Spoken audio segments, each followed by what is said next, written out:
Two versions of the OH-58D fly out into War Thunder. Let's check them out. The story of the OH-58 starts back in 1960 when the US Army was soliciting proposals for a new light observation helicopter. The design submitted by Bell Helicopter, the YOH-4A, wasn't selected for production, with the Army instead going for the OH-6, but rather than scrap the work, Bell continued development on the design and eventually produced the Bell 206 Jet Ranger. The 206 went on to become one of the most successful civilian helicopters in the world, and it was produced all the way until 2010 with over 7,000 built. Now, during the mid-1970s, changes in U.S. Army aviation doctrine and the pending introduction of the AH-64 Apache caused the Army to launch a new requirement for an advanced scout helicopter. Now, as happens sometimes with these kind of things, the requirements changed, and the program was refocused as the Army Helicopter Improvement Program. In 1981, Bell Helicopters bid for this project won, and in 1983, the new OH-58, based on the Jet Ranger, finally had its first flight. The introduction of this new helicopter came at a bit of an odd time for the U.S. Army, as Army aviation was going through a little bit of an identity crisis during the 1980s, with planners and strategists changing operational doctrine on almost an annual basis, and reassigning airframes for all kinds of different envisioned roles. The OH-58 was at the center of a lot of the drama, especially the armed OH-58D version, and it was only after the first Gulf War that the OH-58 found its niche, with most existing airframes being upgraded into some new requirements. The final form of the OH-58D featured a mast-mounted sensor above the rotor disc and a set of universal weapon pylons out on the sides. The combat role of the OH-58D is intended as a flexible platform for short-range direct fire and battlefield reconnaissance, and due to the flexibility of the design and the low cost, the OH-58D has seen some success as an export machine, and it's been in service with about half a dozen operators. What we're looking at today are two versions of the OH-58D, one in the American tech tree and one in the Chinese tech tree. Both are in rank 6 with a battle rating of 10.3. This helicopter features a pretty capable suite of combat systems, including thermal sights with an auto tracker and a 36x optical zoom, a laser designator, and a CCIP for its rockets and guns. Importantly, the sensor point of view is up on top of the mast above the rotor disc, not in the nose of the helicopter. For defensive systems, it carries the AN/APR-39A radar warning receiver. This is a very modern system with directional threat identification up through the M-band and a 70-kilometer range. It also carries 36 countermeasure stores, which isn't a lot, but it's usually enough, and it has an IRCM unit as an installable upgrade. The loadouts are the main difference, really, between the US and Chinese versions of the helicopter, with the US version getting a 30mm cannon and a rifle-caliber minigun that are not present on the Chinese OH-58D. Both can take unguided rocket pods, Stinger missiles for air combat, two versions of the AGR-20, and the AGM-114.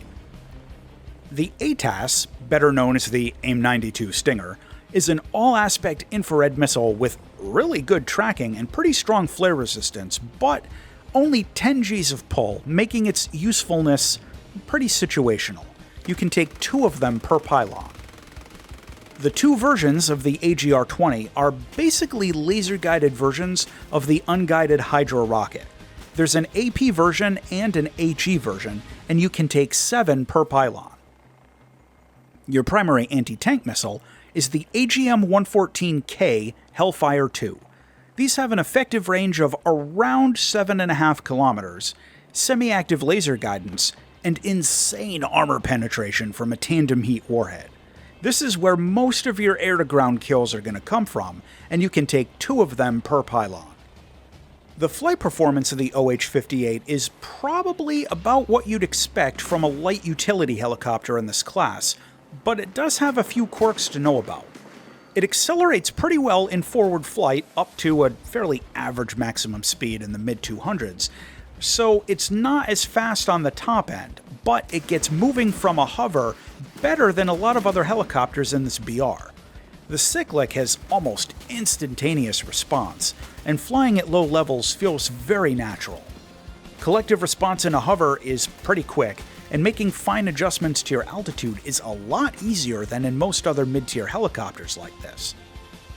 Flying the OH-58D out into ground battles offers the opportunity for a few different types of gameplay. The first thing to mention up front is the mast-mounted sensor suite. It absolutely is possible to lob off a Hellfire and then duck down behind cover while maintaining a laze. But pulling this off requires basically perfect map terrain, a cooperative target out in the open, with a clear horizontal line of sight to your hidey spot without any trees or anything in the way, and a lack of enemy aircraft prowling around on combat air patrol. The vast majority of the time, you'll end up flying this a bit more conventionally, just because of the limited time in matches to try and get set up and the way that the maps are set up. With that said, this helicopter is actually pretty flexible to different playstyles, with the main limitation ending up as just the low quantity of weapons, rather than the weapons themselves or any inherent weakness of the vehicle. Early game rocket rushes work, with the usual caveats about an unarmored helicopter like this being really easy to shoot down at close range, even with light rooftop machine guns. Speaking of which, the 30mm and 12.7mm guns can occasionally get you ground kills, in addition to the normal use of just tagging targets to scout for your team, but it's really situational, and in my opinion, taking a second rocket pod is usually a better use of the spawn points. The AGR-20s, that's the laser-guided rocket pod weapon, end up being pretty difficult to use effectively. I've only ever had limited success with them, and the most effective tactic seems to be to think of them more like regular rocket pods fired off in small salvos at kind of close range on a similar aiming trajectory, but with a target laze in case your aim isn't perfect. They don't have a lot of armor pen or explosive mass, and in my opinion, it's better to just take the Hellfires since they require the same amount of spawn points anyway. Now, speaking of the Hellfires, using them is going to be much more basic long-distance laser-guided missile stuff. Due to the complete lack of armor on the OH-58, it's going to be much safer to lob them off at like 4 to 5 kilometers, so you don't have to worry about catching like lucky machine gun fire from the roof of some tank, but you do still need to be careful about SPAA, and you want to use cover as much as possible. The real downside is that you only get 4 missiles, so if you miss, or if you have to abandon a shot to dodge some incoming fire, or if your target dies before the missile gets there, you've just wasted 25% of your ammo. I found with the OH-58 that I ended up flying back to land and reload pretty often, and going back and forth from the battlefield to the helipad is a totally legit thing to do, just because you don't have a lot of missiles. In PvE battles, the mast-mounted sensor system can actually be pretty useful, as the terrain in these maps has a lot of convenient spots to practice its use and shield the helicopter from hostile SPAA. Plus, those AI anti-air units are just way too accurate, so being able to hide down below some terrain and use the sensor mast actually ends up helping out quite a bit. Overall, it's not a bad choice for PvE battles, but it does reload pretty frequently because, again, only 4 missiles. Visually, both OH-58s look the same, and the paint job options are all pretty bland. But if you like solid dark gray, you'll love this helicopter. The sensor mast is a standout visual feature, and some will hate it, but some are going to love it. Overall, I think the OH-58D looks like a very generic helicopter, but it's not bad. Landing is refreshingly simple. Its good collective response, combined with the skids instead of wheels, make landing incredibly easy. And if you're careful at canceling out the horizontal momentum, it won't be too hard at all.